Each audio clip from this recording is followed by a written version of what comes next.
নবীজির সম্মান মর্যাদা কোরআন শরীফের কোন আয়াতের দ্বারা বাড়াইছেন? খুব সহজ। আল্লাহ বলেন নবীজি আপনার সুন্দর চেহারার নামের শপথ নিলাম। চেহারাটা কার বলছেন? নবী।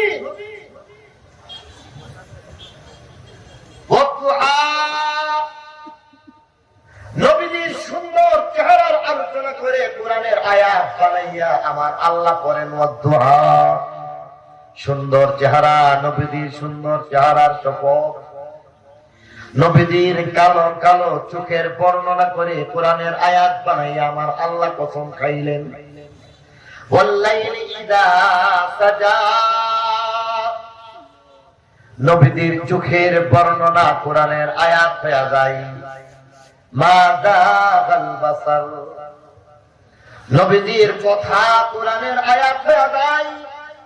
ওয়া মা ইয়ানতিকু আনিল হাওয়া, জাতের বর্ণনা কোরআনের আয়াত হয়ে যায়।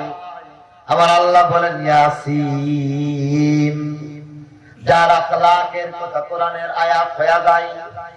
ওয়া ইন্নাকা লাআলা খুলুকিন আযীম, যার আদর্শের কথা কোরআনের আয়াত হয়ে যায়। লাকাদ কানা লাকুম ফি রাসূলিল্লাহি উসওয়াতুন হাসানা, যার আবির্ভাব রহমত হয়ে যায় কোরআনের আয়াত হয়ে যায়। ওয়া মা আরসালনাকা ইল্লা রাহমাতাল লিল আলামিন। মুহতারাম হাজিরিন, শুধু কোরআনের আলোকে আল্লাহর নবীর সম্মান মর্যাদার কথা সারা রাত বলা যায়, সারা দিন বলা যায়। সপ্তাহ, মাস, বছর অতিক্রান্ত হয়ে যায়, বছরের পর বছর আলোচনা করা যায়। ১,৫০০ বছর অতিক্রান্ত হয়ে গেছে। এমন কোরআন এবং কোরআনের তাফসীরের মাধ্যমে যদি এই পর্যন্ত নবীজির সম্মান করে শেষ করা না যায়, তাহলে সহজেই বুঝে নিন কিয়ামত পর্যন্ত আল্লাহ নবীর সম্মান মর্যাদা কেবল কোরআনের আলোকে বলা যাবে, শেষ হবে না। আজকে আমি আপনাদের সামনে সংক্ষিপ্ত ভাবে সূচিপত্রও বলি নাই, কেবল কোরআনের আলোকে নবীজির সম্মান মর্যাদা বোঝা যায়, ঠিক কিনা বলেন? এবার আসুন হাদিসে কুদসির আলোকে কিছু জানা যায়। হাদিসে কুদসি সেই হাদিসকে বলে যেই হাদিসের মধ্যে আল্লাহ রাসূল নিজেই বলেন কথাটা আমার আল্লাহ বলেছেন। স্বাভাবিকভাবে আমরা করে থাকি আন আবি হুরায়রা রাদিয়াল্লাহু আনহু قال قال رسول الله صلى الله عليه وسلم, আর যেই হাদিসের মধ্যে এইভাবে বলা হয় আন আবি হুরায়রা রাদিয়াল্লাহু আনহু قال قال رسول الله صلى الله عليه وسلم قال الله, আমার আল্লাহ এই কথা বলতেছেন। কোরআনের আলোকে অনেক বলা যায়। এবার আসুন হাদিসে কুদসি, আমার নবীর সম্মান মর্যাদার কথা হাদিসে কুদসির মধ্যে আমার আল্লাহ বলেন ইদা যুকিরতু যুকিরতা, নবীজি আপনার মর্যাদা বাড়ায় দিলাম। যেখানের মধ্যে আমার নামের আলোচনা আছে সেখানের মধ্যে আপনার নামের আলোচনাকে যুক্ত করে দাম বাড়ায় দিলাম।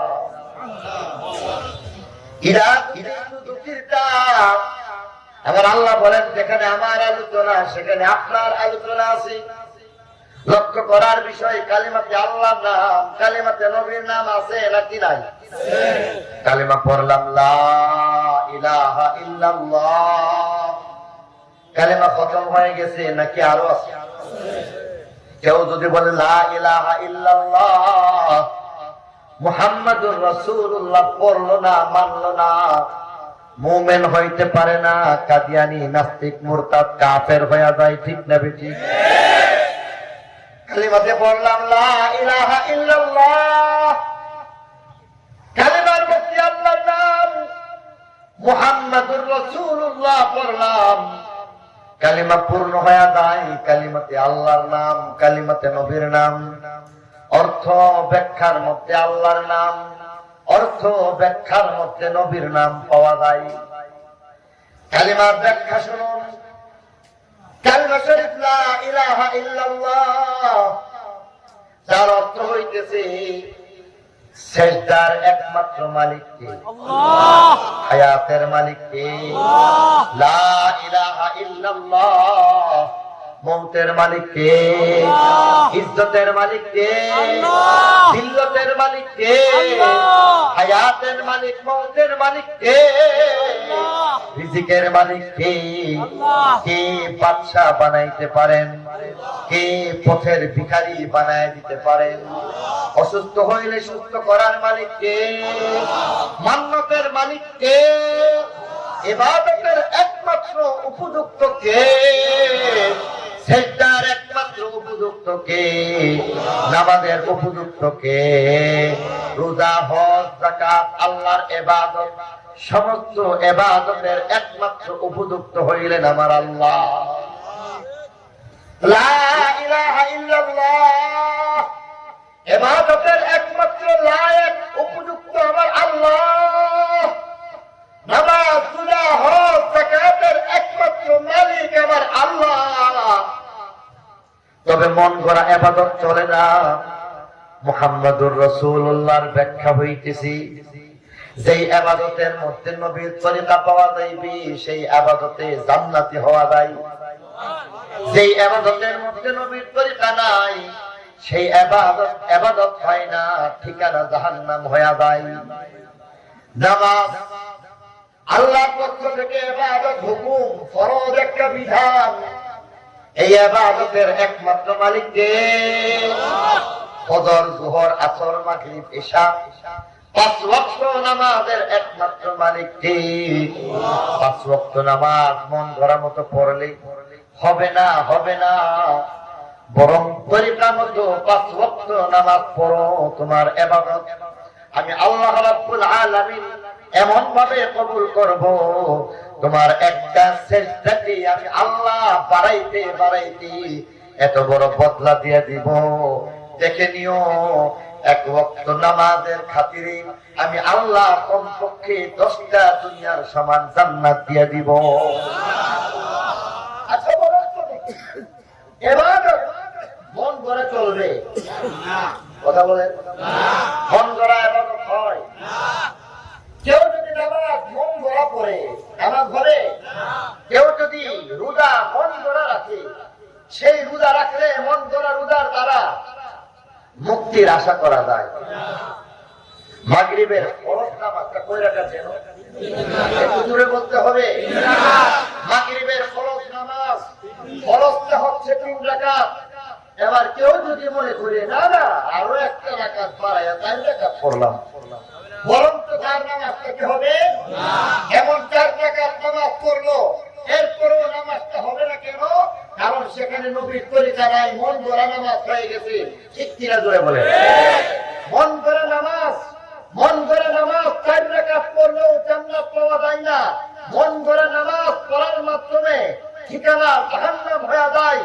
তরিকা মতো, নবীর তরিকা মতো 3 রাকাত ফরজ নামাজ পড়বেন। 3 রাকাত ফরজ নামাজের মাধ্যমে আল্লাহর কাছে পুরস্কার পাইবেন, সরাসরি জান্নাত। ঠিক কিনা বলেন? আচ্ছা বলেন, আপনি কি রমজান মাসে রোজা রাখি? কথা বলেন। রমজান মাসের মধ্যে 29টা রোজা রাখার পর সন্ধ্যার আকাশের মধ্যে দেখা গেছে চাঁদ, শাওয়ালের চাঁদ দেখা গেছে। শাওয়ালের চাঁদ যখন দেখা যায়, নবীর তরিকা এবার বলতেছে তুমি 29টা রোজা রাখছো, আর রোজা রাখবে না। রোজা না রাখলেও অনেক কেরাম আছে, সওয়াব কি 29টা পাইবো না 30টা? 30টা সওয়াব পাওয়া যাইব। না রাখলেও সওয়াব পায়, কেন? নবীর তরিকা মানছি। ঠিক কি? তাহলে বোঝা গেল নবীর তরিকার মাধ্যমে ইবাদত বন্দেগী কখনো কখনো না করলেও সওয়াব পাওয়া যায় নাকি পাওয়া যায় না?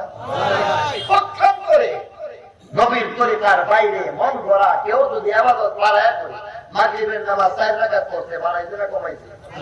বাড়াইবার পরেও ঠিকানা জান্নাত না জাহান্নাম? এবার শুনেন, চাঁদ দেখা গেছে 29তম চাঁদ, 29 রোজার পরে যখন 30তম দিবস আমরা পাইলাম না, রমজানের দিন পাইলাম না, বরং শাওয়ালের চাঁদ দেখা গেছে। চাঁদ দেখা যাওয়ার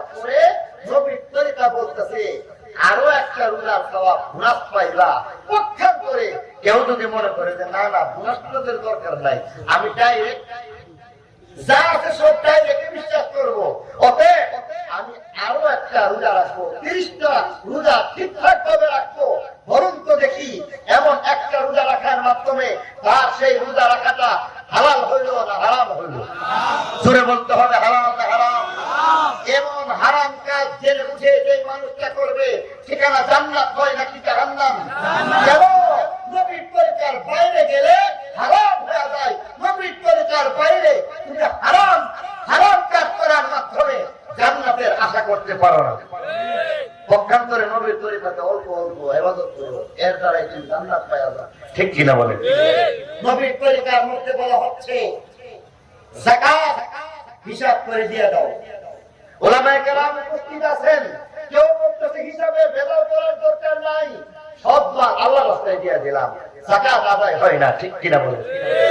কেউ বলতেছে হজ নবীর তরিকার বাইরে আমি হজ করব। নবীর তরিকাতে বলা হচ্ছে মক্কা শরীফের মধ্যে সুনির্দিষ্ট রুকুন, সুনির্দিষ্ট শারায়েত, সুনির্দিষ্ট ওয়াজিবাত, এগুলির লঙ্ঘন করলে তোমার হজ আদায় হবে না। কিন্তু কেউ বলতেছে যে না না মক্কা শরীফ ঘুরাই হজ হয়ে গেছে, আজ যাও হজ হবে না।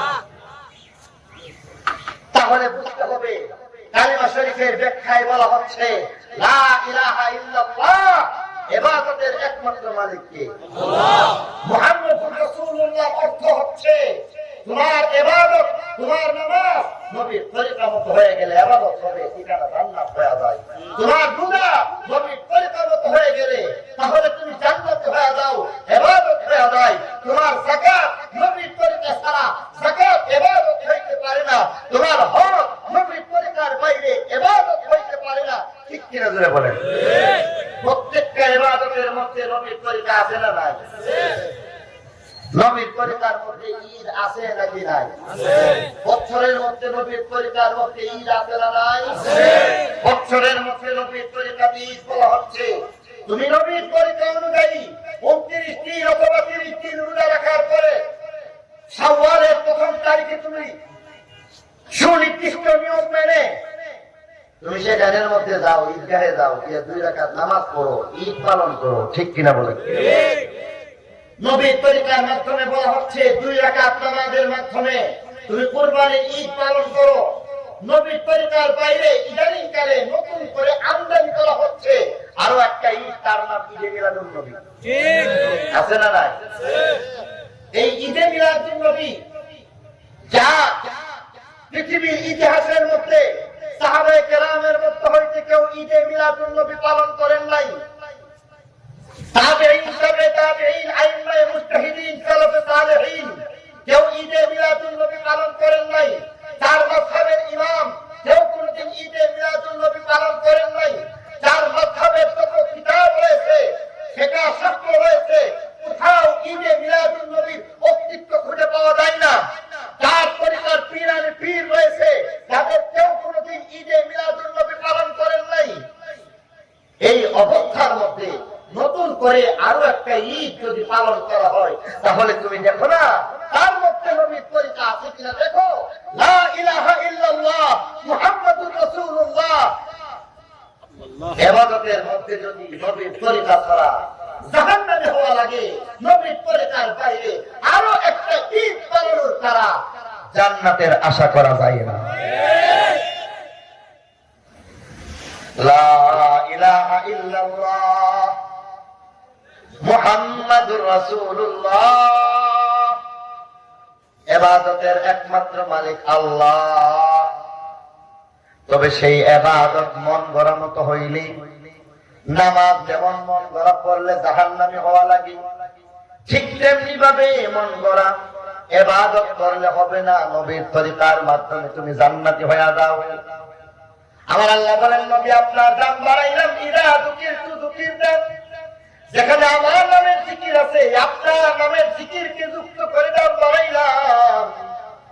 তাওরাত কিতাবে আল্লাহর নাম, তাওরাত কিতাবে নবীর নাম, জবুর কিতাবে আল্লাহর নাম, জবুর কিতাবে নবীর নাম, ইনজিল কিতাবে আল্লাহর নাম, ইনজিল কিতাবে নবীর নাম, কোরআনের মধ্যে আল্লাহর নাম, কোরআনের মধ্যে নবীর নাম আছে নাকি নাই? ইদা যুকিরতু যুকিরতা, হাদিসে কুদসির মধ্যে আমার আল্লাহ বলেন, আযানের মধ্যে আল্লাহর নাম, আযানের মধ্যে নবীর নাম, একামতের মধ্যে আল্লাহর নাম, একামতের মধ্যে নবীর নাম, নামাজের মধ্যে আল্লাহর নাম, নামাজের মধ্যে নবীর নাম। শুধু তাই নয়, হযরত আদম আলাইহিস সালাম এক পর্যায়ে বলতেছেন, শুনো, মাটির একটা পুতলা বানানো হইল, কায়া বানানো হইল, রূহ ফুঁকে দেওয়া হইল, আমি হয়ে গেলাম মাটির তৈরি আদম। আমি এবার রূহ প্রাপ্ত হইলাম, আরশের দিকে তাকাইয়া এবার দেখলাম কালিমা শরীফ লেখা আছে, লা ইলাহা ইল্লাল্লাহ মুহাম্মাদুর রাসূলুল্লাহ। এবার আমাকে জান্নাতের মধ্যে নিয়ে যাওয়া হয়, জান্নাতের গেইটে লেখা পাইলাম আল্লাহর নাম, সেখানে নবীর নাম। জান্নাতের গেট ভেদ করে ভিতরে প্রবেশ করে বালাখানা দেখলাম, সেই বালাখানায় আল্লাহর নাম, বালাখানায় নবীর নাম লেখা থাকে।